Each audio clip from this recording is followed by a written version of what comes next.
시편 29편 1절에서 11절까지 교독하겠습니다. 너희 권능 있는 자들아, 영광과 능력을 여호와께 돌리고 돌릴지어다.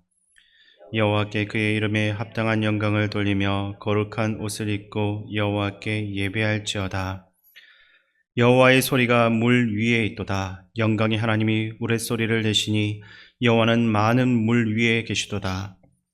여호와의 소리가 힘있음이여 여호와의 소리가 위엄차도다. 여호와의 소리가 백향목을 꺾으시며 여호와께서 레바논 백향목을 꺾어 부수시도다. 그 나무를 송아지같이 뛰게 하시며 레바논과 시련으로 들송아지같이 뛰게 하시도다. 여호와의 소리가 하염을 가르시도다. 여호와의 소리가 강야를 진동하시며 여호와께서 가데스 강야를 진동시키시도다.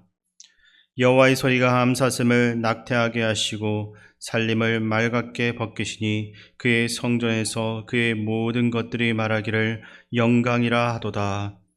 여호와께서 홍수 때에 자정하셨으며 여호와께서 영원하도록 왕으로 자정하시도다. 여호와께서 자기 백성에게 힘을 주시며 여호와께서 자기 백성에게 평강의 복을 주시리로다. 아멘. 오늘 우리가 함께 묵상해보는 시편 29편은 다시 하나님의 위엄과 권능 앞에서 드린 찬양의 시입니다. 이 시는 보시면 아시겠지만 너무나 너무 짧습니다. 그런데 그 안에 담겨져 있는 내용은 매우 강렬한 것입니다. 시는 하늘과 바다와 땅을 가득 채우고 있는 여호와의 소리를 노래하면서 동시에 그 강력하신 하나님이 자기 백성에게 힘과 평강을 주시는 분이라고 고백하고 있습니다. 오늘 이 시간 말씀을 통해 우리가 섬기는 하나님이 어떤 분이신지 다시 한 번 더 깊이 깨닫는 시간이 되기를 바랍니다. 본문 1절과 2절 말씀을 제가 다시 한 번 더 읽어드리겠습니다. 너희 권능 있는 자들아, 영광과 능력을 여호와께 돌리고 돌릴지어다. 여호와께 그의 이름에 합당한 영광을 돌리며 거룩한 옷을 입고 여호와께 예배할지어다. 아멘. 다윗은 이 시의 첫머리 부분에서 권능 있는 자들아 라고 부르고 있습니다. 이것은 세상에서 나름 힘이 있고 권세가 있다라고 떠들고 있는 이들, 곧 통치자들이나 천상의 존재들을 향해서 외치는 말입니다. 다윗은 그들에게 명령합니다. 영광과 능력을 여호와께 돌리고 돌릴지어다.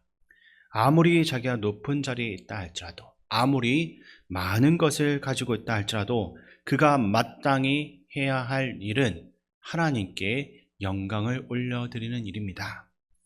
우리는 종종 우리의 신앙생활 가운데 이 단순한 진리를 잊어버릴 때가 있습니다. 내가 무언가를 이루었을 때, 내가 가진 것이 많아졌을 때, 내가 가진 것들에게 집중하면서 그 모든 것의 출처가 하나님이다라는 것을 우리가 잊어버리고 그 영광을 하나님께 돌리는 것이 아니라 나의 것으로 삼으려고 한다라는 것입니다. 그러나 성경이 분명히 말합니다. 모든 영광과 능력은 여호와 하나님께 속한 것이며 우리가 할 일은 그것을 다시 그분께 돌려드리는 것입니다. 2절은 더 나아가 거룩한 옷을 입고 여호와께 예배할지어다 라고 합니다. 거룩한 옷을 입는다라는 것은 단순히 겉으로 보여지는 모습을 단정히 하는 것을 넘어서서 우리의 마음과 삶 전체를 정결하게 해서 하나님 앞에 나아가는 자세를 의미합니다.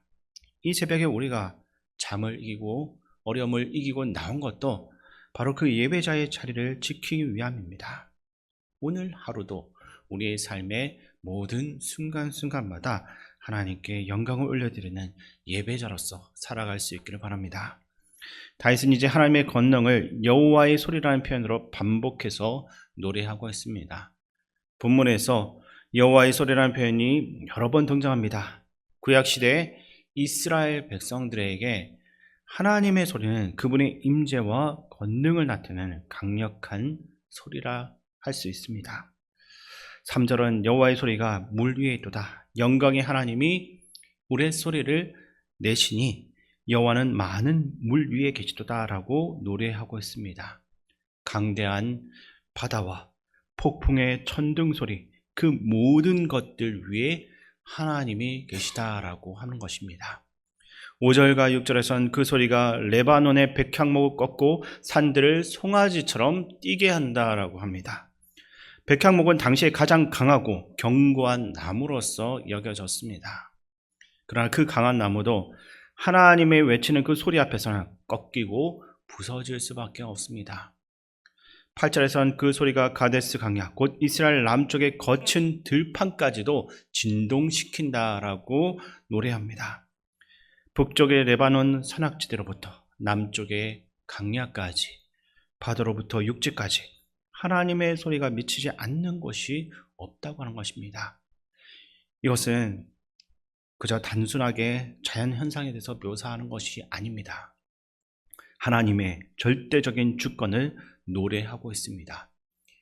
우리의 인생에 닥쳐오는 크고 작은 풍랑들, 우리가 감당하기가 버겁고 힘든 환경과 문제들도 결국 그 모든 것 위에 계신 하나님의 손, 하나님의 다스림 아래에 있습니다. 9절은 이렇게 마무리하고 있는 것을 볼 수 있습니다. 그 말씀을 제가 읽어드리겠습니다. 여호와의 소리가 암사슴을 낙태하게 하시고 살림을 맑게 벗기시니 그의 성전에서 그의 모든 것들이 말하기를 영광이라 하도다. 아멘. 폭풍 같은 인생의 한가운데에서도 우리는 하나님의 성전에서 그분의 영광을 돌릴 수 있습니다. 왜냐하면 그 모든 혼돈 위에 하나님이 다스리고 계시기 때문입니다. 그리고 10절은 시 전체의 정점으로 나아가고 있습니다. 그 내용을 한번 보시면 여호와께서 홍수 때에 자정하셨으며 여호와께서 영원하도록 왕으로 자정하시도다 라고 합니다. 여기서 홍수는 창세기의 대홍수, 곧 온 땅을 심판하셨던 그 사건을 다시 한번 더 기억나게 합니다. 다윗은 그 무서운 심판의 자리에 앉았던 분이 바로 여호와 하나님이며 그분은 영원한 왕으로서 그 보좌에 계신다라고 고백하고 있습니다. 우리가 섬기고 있는 하나님은 막연하고 무능한 분이 아니십니다. 그분은 세상을 심판하실 권세를 가지신 분이며 죄와 악은 결코 그냥 넘기지 않는 의로우신 재판장이십니다. 근데 놀랍게도 11절은 이렇게 이어지고 있습니다. 우리 그 말씀 11절 함께 읽겠습니다. 여호와께서 자기 백성에게 힘을 주시며 여호와께서 자기 백성에게 평강의 복을 주시리로다. 아멘. 심판의 보좌에 앉으신 그 무서운 하나님, 우리가 쳐다보기도 두려운 그 하나님, 그분이 자기 백성에게 힘과 평강을 주시는 아버지가 되신다라고 합니다. 이것이 어떻게 가능하겠습니까? 그 답은 십자가를 통해서 우리가 확인할 수 있습니다. 예수 그리스도께서 이 땅에 오신 것은 바로 우리가 당연히 받아야만 할 그 진노와 심판을 대신 짊어지기 위함입니다. 그분은 우리의 죄를 대신하여 십자가에서 심판을 받으셨고 그 희생을 통해 우리는 심판이 아니라 하나님의 평강을 누리는 자가 되었습니다. 로마서 5장 1절은 우리가 믿음으로 의롭다 하심을 받았으니 우리 주 예수 그리스도를 말미암아 하나님과 화평을 누리자라고 말합니다.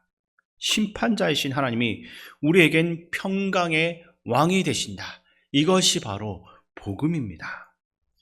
오늘 시간 우리는 시편 29편을 통해 두 가지를 함께 살펴보았습니다.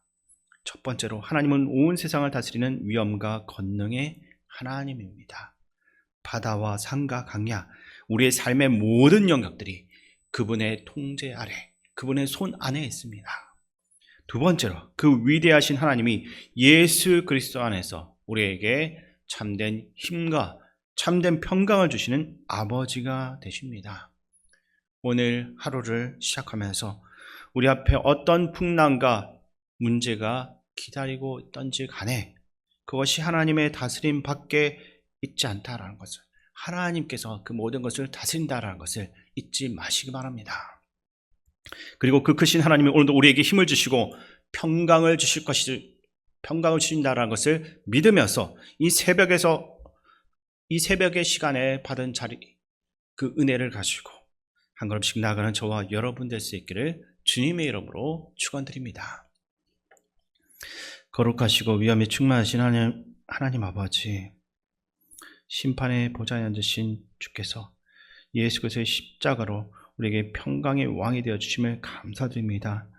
오늘 하루도 저에게 주를 경외하는 마음과 흔들리지 않는 평강을 부어주시고 어떤 풍랑 속에서도 주님의 다스림을 신뢰하며 살게 하여 주시옵소서.